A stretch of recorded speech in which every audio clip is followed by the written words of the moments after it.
Ciao a tutti, oggi parliamo di due documenti che noi medici veterinari da codice deontologico siamo obbligati ad effettuare nei confronti dei proprietari di cane e gatto. Sto parlando del preventivo e del consenso informato. Partiamo dal preventivo. Il preventivo è quanto costerà una determinata procedura.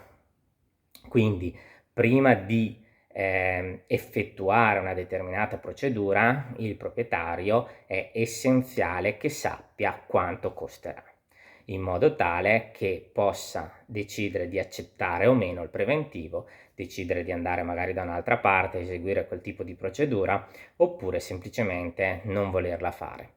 Quindi il medico veterinario non deve avere nessun tipo di fretta quando deve svolgere una determinata procedura, ma deve in primis fare un preventivo in base magari a quello che avrà visto nella visita, in cui elencherà quali sono le procedure diagnostiche che dovrà effettuare ed eventualmente anche le procedure terapeutiche, e quindi stilare un preventivo in cui sommariamente si dirà: andrete a spendere questa cifra.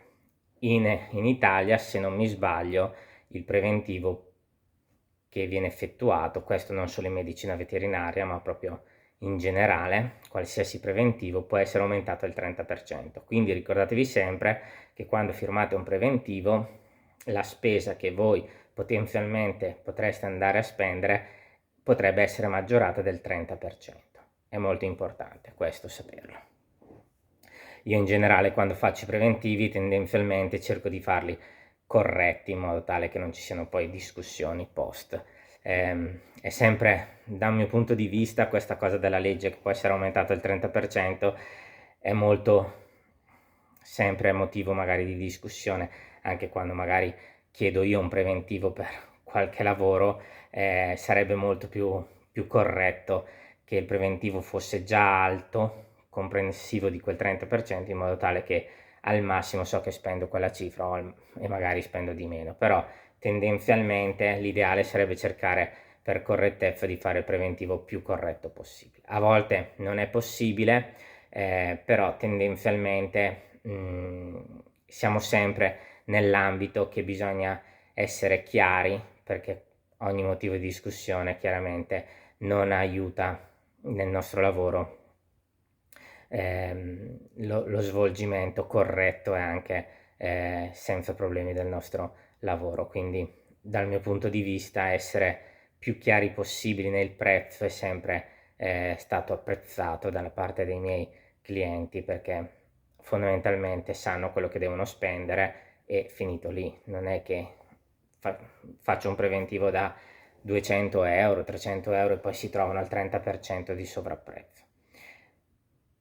Questo è un documento che deve essere obbligatoriamente fatto firmare dal proprietario in modo tale che sa quanto spende, e lo deve fare ogni medico veterinario. Questo è un obbligo che noi abbiamo da codice deontologico. L'altro documento è il consenso informato. Il consenso informato è un altro documento che un medico veterinario è obbligato a fare prima di eseguire determinate procedure. Anche qui, perché nel consenso informato viene spiegato prima di tutto che tipo di procedura viene svolta, come viene svolta, che tipo di rischio anestesiologico c'è in quella situazione, e fondamentalmente anche che tipo di accorgimenti deve tenere il proprietario, per esempio nel preoperatorio o nel postoperatorio. Quindi c'è un'indicazione anche di che tipo di esami devono essere sostenuti o dovrebbero essere sostenuti, e che il proprietario deve accettare o meno.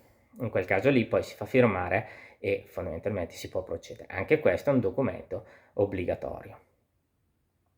Concludo con un ultimo documento che noi siamo tenuti a fare da codice deontologico, che è il rilascio dei referti. Ogni volta che noi facciamo una visita, un esame del sangue, un esame radiologico, un esame ecografico, un esame endoscopico, una chirurgia, è corretto rilasciare un referto, in modo tale che il referto, che è il documento ufficiale di quello che è stato fatto, poi possa essere dato a qualche collega per un secondo parere, oppure dal punto di vista di se c'è un problema legale, chiaramente avere i referti compilati permette di far valutare poi ai periti se è stato svolto tutto in modo corretto ed evitare chiaramente sanzioni da parte dell'ordine, che è l'organo che controlla poi l'attività del medico veterinario. In generale questi documenti sono obbligatori e che dovreste sempre richiedere ogni volta che fate degli esami, per esempio del sangue, una radiografia.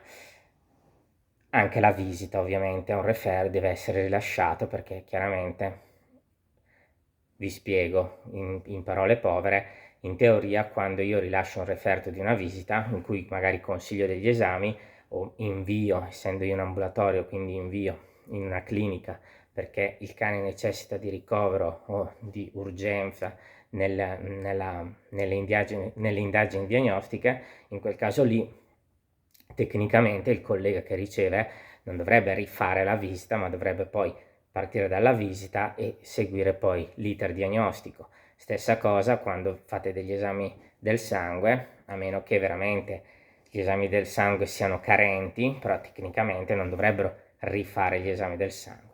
È scorretto chiaramente anche lì, quando voi avete i referti, rifare degli esami se non ci sono vere e proprie carenze. È chiaro che, faccio un esempio, se uno fa un'ecografia e il referto ecografico è completamente inconcludente, cioè nel senso che non è scritto in modo corretto, allora è normale che magari nella clinica o nel professionista che rivede il caso voglia rifare l'ecografia perché non ha il referto è scritto male. Quindi anche lì l'importanza, oltre di dare il referto, è di scrivere chiaramente i referti in modo corretto. Spero che questo video vi sia piaciuto e noi ci vediamo alla prossima puntata.